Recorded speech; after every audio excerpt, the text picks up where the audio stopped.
about you last night? Spare me a visions in your dreams. I'm enough of you. Dreamt you were a great black train motoring across the bog of cats, and the scorch coming off this train and it blasting by him, and all the bog was dark and you're waking up to run from the burn. Hester Swain, you'll bring this place down by evening. I know. Do you now? Then why won't you leave? If you leave now, you'll be all right. That's what I came by to tell you. How can I leave? Everything I'm connected to is here. I'd rather die. Then die you will.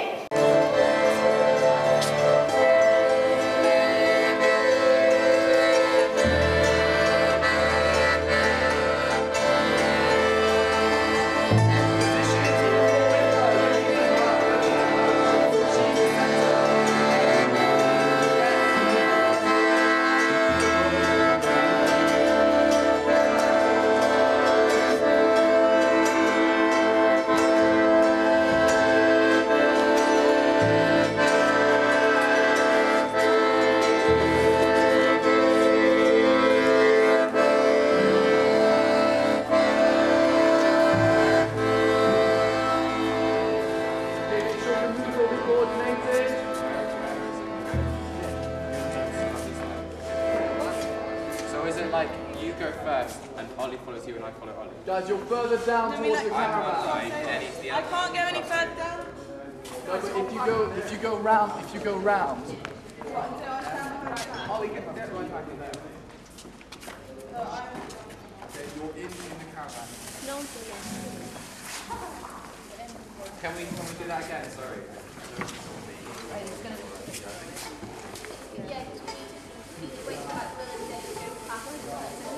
Perfect. I'm really sorry. Can we do it again? Yeah. Thank you.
It's mostly about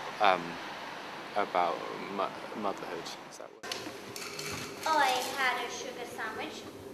You better not. Granny made me disgusting porridge. See, it's basically the tale of Hester Swain and what she wants to, what she's going to do to keep a daughter with her, and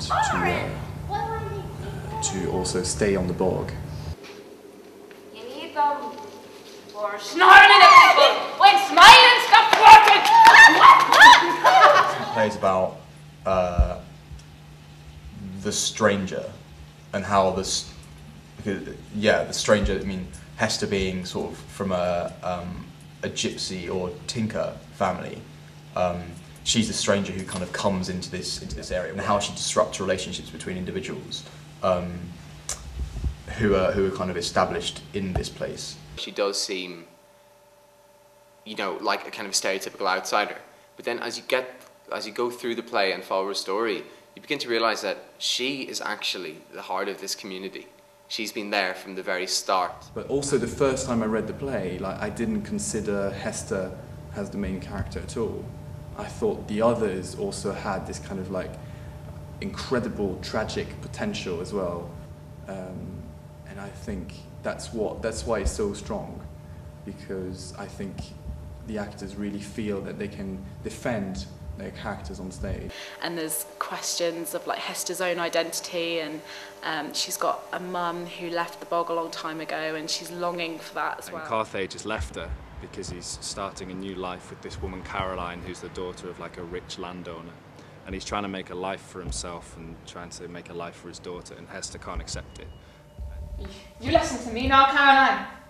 Carthage Kilbride is mine, and only mine. He's been mine since he was 16 years old, and you think that you can take him from me? You're wrong. You're all wrong. Now get out of my sight. I think it's got so many like themes going on within it, that it's kind of like a myth, but it's also kind of in this liminal space, like when is it actually set, where is it actually set? It's obviously got the element of fate, which rides through it so much from the first moment. It's like the ghost fancy comes in and says, oh, Hester, be wary. Oh God, actually I'll come back later, you're probably going to die though. But I think that it's maybe in the way that, as opposed to just reading the text, that Burr and the cast and the musicians have really explored it, which means that there is no set point of view. It's like a tapestry of loads of different ideas. So you've got community, and you've got family, and you've got fate, and you've got guilt, and you've got the relationship between a family, between a mother and a daughter.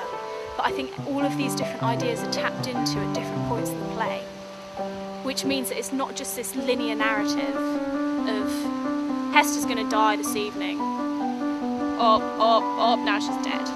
But it's all these different elements that feed into it that maybe provide a reason why there are so many explanations for what the play's about.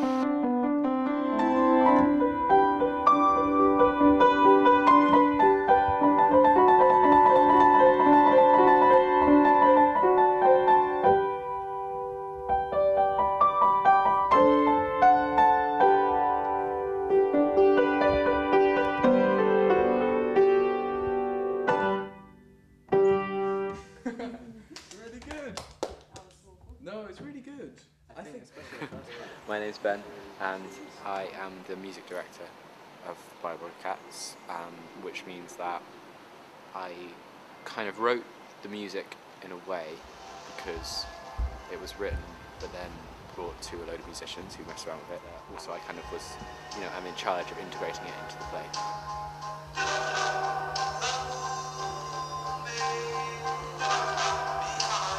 Okay, and we kind of agreed that the musicians would be acting out as a Greek sort of chorus. And along the process, we also found that it would be actually really interesting to have the ghosts as the musicians as the ghosts. So we were thinking of maybe playing this and having the musicians somehow kind of like coming into the song as well and singing a bit. Just doing the. So what we've got is like the audience is in 4 blocks, and there's a musician at the corner, at the kind of inner corner of each of these blocks. I really love that. I really love the idea that you could come in and for you it would be a play dominated by the sound of a flute, but for someone sitting in the same room as you, it's a play dominated by a completely different instrument, completely different kind of feeling.